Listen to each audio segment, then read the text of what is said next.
오늘의 10분 말씀 잠언 4장 1절부터 9절 말씀입니다. 7절 한 절 읽도록 하겠습니다. 지혜가 제일이니 지혜를 얻으라. 내가 얻은 모든 것을 가지고 명철을 얻을지니라. 전장 3장에서는 지혜의 유익에 대해 함께 살펴봤습니다. 그리고 잠언 3장에서는 3번의 내 아들아 라는 부름의 표현이 나왔더라면 4장에서도 동일하게 3번 내 아들들아 또는 내 아들이라 말하며 부름에 대한 표현이 나오고 있습니다. 그리고 3장과 4장의 공통점은 지혜의 유익에 대해 말하고 있습니다. 하지만 동시에 다른 각도에서 지혜를 설명합니다. 3장에서는 여호와 하나님을 많이 드러냈지만 4장에서는 특이하게도 여호와 하나님의 단어가 등장하지 않습니다. 다만 지혜를 전달해야 하는 구조에 집중하고 있습니다. 지혜를 전달해야 될 사람이 바로 부모 세대가 돼야 된다라고 말하고 있습니다. 오늘 본문도 3장과 마찬가지로 구약의 신명기 6장의 말씀과 연결이 되어 부모가 자녀의 영적 교사가 되어야 하는 사명을 강조하고 있습니다. 신명기 6장 7절에 내 자녀에게 부지런히 가르치며 집에 앉아 있을 때든지 길을 갈 때든지 누워 있을 때든지 일어날 때든지 이 말씀을 강론할 것이라고 말씀하고 있습니다. 그리고 잠언 4장에서도 저자 솔로몬은 아버지 다윗의 가르침을 그 자녀들에게 전달해야 하는 사명이 있음을 오늘 본문을 통해서 선포합니다. 오늘 본문은 두 가지 각도로 보시면 좋을 것 같습니다. 첫 번째는 각 가정에서 부모가 자녀에게 하나님 말씀을 가르쳐야 하는 사명과 교회 공동체 안에서 부모 세대로서 다음 세대 아이들에게 비록 내 자녀가 우리 교회 안에서 출가했더라도 다음 세대 자녀들에게 하나님의 말씀을 가르칠 사명이 있음을 본문은 분명히 말하고 있습니다. 오늘 본문을 통해 부모로서 때로는 먼제된 세대로서 우리 공동체가 다음 세대에게 하나님의 말씀을 잘 전달하고 있는지를 돌아보시는 시간 되시길 바랍니다. 부모의 가르침의 방법은 성경에서 말하는 것은 크게 두 가지입니다. 하나는 언어적으로 가르치는 것입니다. 그리고 두 번째는 삶으로 가르치는 것입니다. 이 둘 다 중요합니다. 특별히 언어로 가르치는 것은 자녀의 배움의 자세와 부모의 전달의 지혜가 둘 다 요구됩니다. 대부분의 자녀들은 10살 전까지는 부모의 가르침을 잘 받아들입니다. 그리고 교회 안에서도 초등부 때까지는 하나님의 말씀을 진리로 잘 받아들입니다. 하지만 중고등학교에 올라가면서 세상의 학문과 친한 친구들의 생각과 주장들이 우리 자녀들의 생각을, 믿음을 흔들리게 할 때가 있습니다. 그래서 우리는 어렸을 때 더욱더 소중한 이 진리를 그들 삶 속에 심어 주어야 하는 것입니다. 그리고 더 나아가 삶으로 말씀을 자녀들에게, 자녀 세대들에게 보여주는 것은 자녀들 삶에 그 가르침이 각인이 될 것입니다. 부모가 먹고 자고 집에서 하는 모든 행동들이 우리 자녀들 삶에 각인이 되는 것입니다. 집에서 밥을 먹을 때 부모가 핸드폰을 계속해서 보면서 먹기 시작하면 우리 자녀들 또한 그런 모습으로 성장할 것입니다. 저의 개인적인 경험을 나누자면 성인이 되고 결혼을 해서 쉬는 날이 되면 저도 모르게 자동차를 세차하고 있는 제 자신을 발견하게 됩니다. 제 아버님께서 살아생전 토요일이 되면 매주마다 차를 닦던 것이 제 삶에 각인이 되어 제 삶의 행동으로 나오는 것을 보게 됩니다. 그리고 미국 2세 아이들이 삶 속에서 어려운 일을 맞닥뜨릴 때에 대학생이 되고 직장인이 되고 세상인이 되었을 때에 가끔 교회를 찾아와 새벽 예배 때에 하나님을 부르짖으며 찾는 그들의 기도를 종종 발견하기도 합니다. 이것은 우리 자녀들이 어른 세대들의 새벽 예배의 삶을 기억하고 각인했다라는 것입니다. 이런 것을 볼 때 우리는 다음과 같은 질문을 스스로에게 던져볼 필요가 있습니다. 부모가 된 세대로서 첫 번째, 나는 말씀을 매일매일 보고 있는가? 두 번째, 난 집중해서 기도하는 시간을 매일매일 가지고 있는가? 세 번째, 난 삶 속에서 말씀을 실천하고 있는가? 부모 세대가 이 세 가지를 삶 속에서 실천하고 있다면 분명 자녀들에게도 이 영적 영향력이 갈 것이라 생각합니다. 그러면 그들 삶 속에서도 분명 매일 말씀을 묵상해야 되는 것과 하나님께 집중하는 기도 시간과 그들 삶 속에서 말씀을 살아내려고 하는 몸부림이 있게 될 것입니다. 오늘 본문은 크게 두 가지로 나눌 수 있습니다. 첫 번째는 부모 세대들의 사명을 말하고 있습니다. 그리고 두 번째는 지혜를 가르쳐야 함을 강조하고 있습니다. 첫 번째 부분은 1절부터 4절까지 후손들의 배움의 자세와 그리고 부모 세대들의 가르침에 대한 사명에 대해 나와 있습니다. 1절에 아들들이라 라고 말하며 복수로 시작합니다. 이것은 내 자식뿐만 아니라 이스라엘 모든 자녀 세대를 향한 솔로몬의 가르침입니다. 그리고 오늘 본문에서는 두 가지를 강조합니다. 첫 번째는 훈계, 두 번째는 명철입니다. 특별히 이 첫 번째 훈계 부분은 지혜와 연결이 되는 것입니다. 그리고 오늘 본문에서 사용되는 이 훈계는 영어 단어로는 instruction인데요. 우리들이 새로운 물건을 구입하면 사용 설명서가 함께 오는 것처럼 우리 삶에는 사용 지침서가 있다라는 것입니다. 솔로몬 당시 율법인 토라가 바로 우리 삶의 지침서라 말하는 것입니다. 창세기, 출애굽기, 레위기, 민수기, 신명기서를 말하고 있습니다.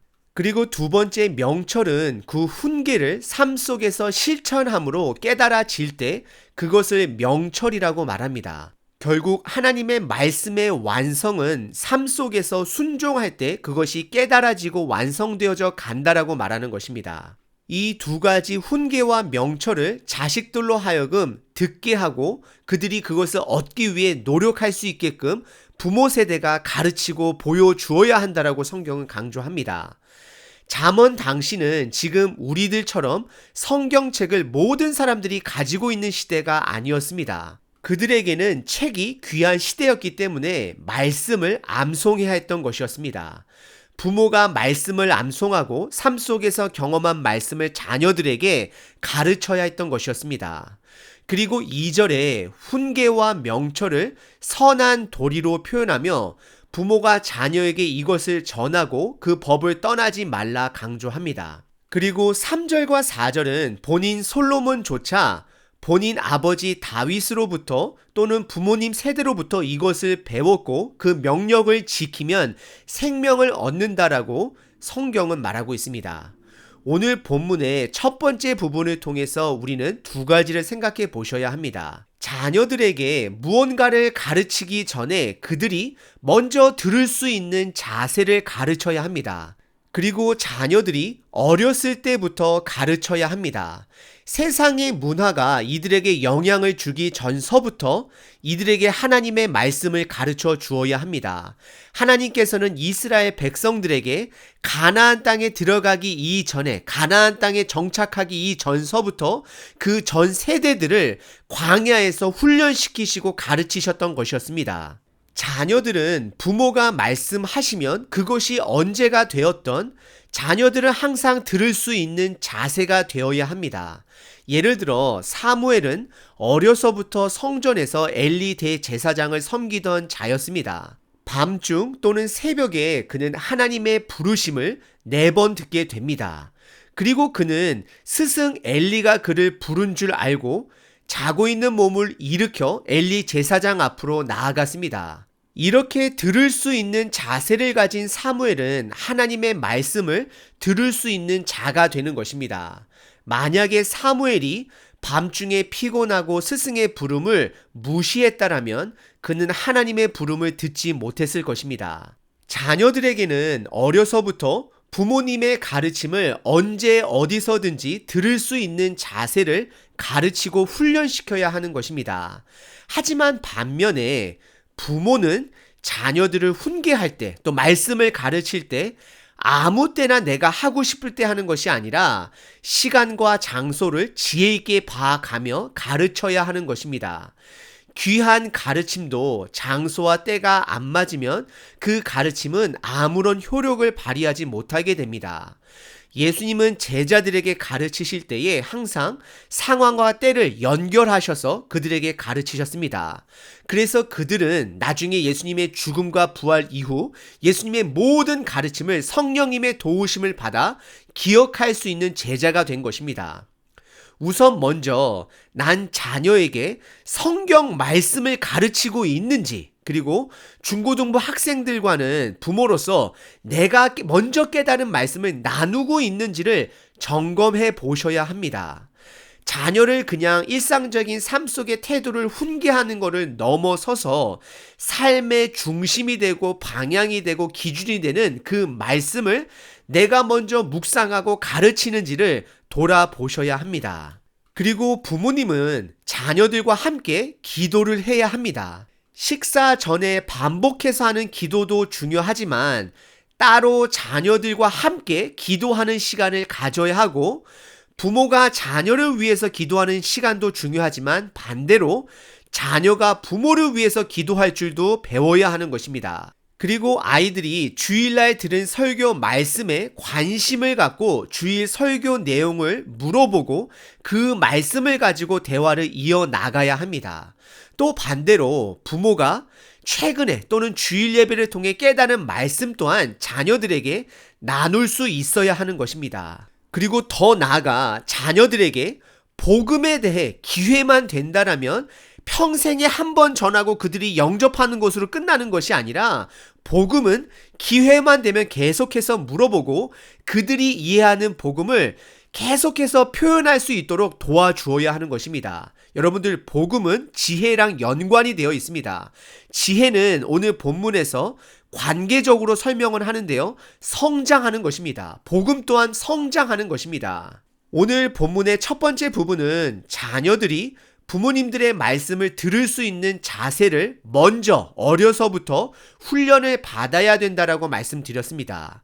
그리고 부모는 자녀들에게 가정의 규칙뿐만 아니라 성경 말씀을 가르쳐야 하고 본인 스스로가 깨달은 말씀을 나눠야 한다라고, 또 그들의 생각을 들어줘야 되는 시간이 있어야 함을 강조했습니다.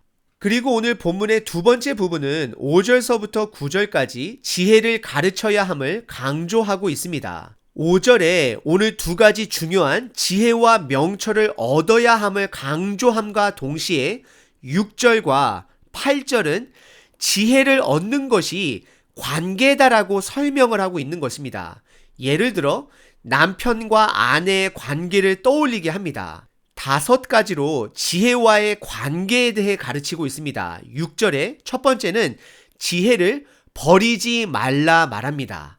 그리고 두 번째는 지혜가 너를 보호해 준다라고 말합니다. 세 번째는 그가 너를 사랑할 것이다 라고 말을 합니다.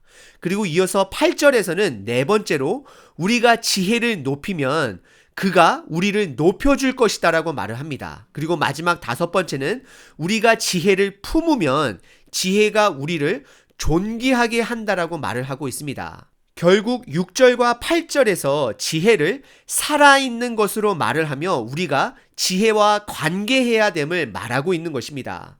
그리고 7절과 9절은 결론적인 이야기를 담고 있습니다. 7절에서는 지혜가 제일이다라고 말을 하며 그 지혜를 얻고 명철까지 꼭 얻어야 함을 강조함과 동시에 마지막 9절에서는 결국 그 지혜가 면류관을 줄 것이다라고 말을 하고 있습니다. 오늘 본문의 두 번째 부분 5절서부터 9절은 지혜를 얻었을 때의 유익한 점을 말함과 동시에 지혜는 하나님과의 관계를 말하고 있는 것입니다. 잠언 시대 사람들이 이해하는 지혜는 율법이었습니다. 율법을 듣고 지키는 것이었습니다. 하지만 신약 성경으로 넘어와 예수님께서는 그 율법을 완성하셨습니다.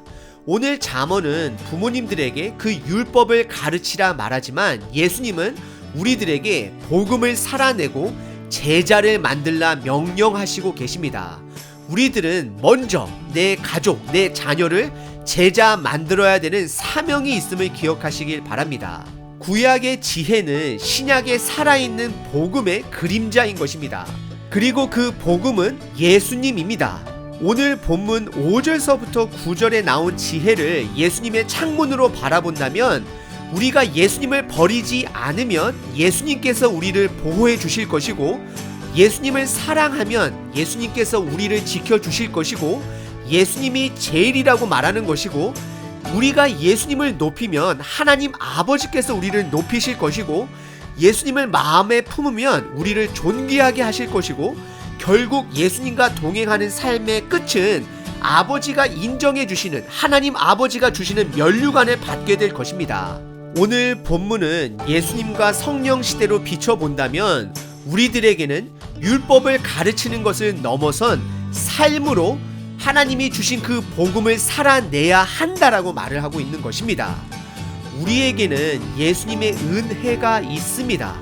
그래서 율법으로 넘어질 수밖에 없는 우리들에게 은혜를 주셔서 완벽한 삶이 아니라 넘어지더라도 끝까지 예수님과 동행하는 삶을 우리 다음 후손들에게 전해야 하는 것이고 보여줘야 되는 것입니다. 우리들이 가지고 있는 건강, 세상적인 학식, 재물, 그 모든 것들은 다 없어지게 될 것입니다. 하지만 우리들의 삶의 끝까지 남아 있어야 하는 것은 바로 지혜, 바로 복음의 삶인 것입니다. 우리 자녀들에게 그 복음의 삶을 전해줄 수 있는 저와 여러분 어른 세대가 되시길 기도합니다. 오늘 하루도 우리 삶 속에서 시작된 그 복음의 삶을 끝까지 붙들고 살아내시는 저와 여러분 되시길 바랍니다.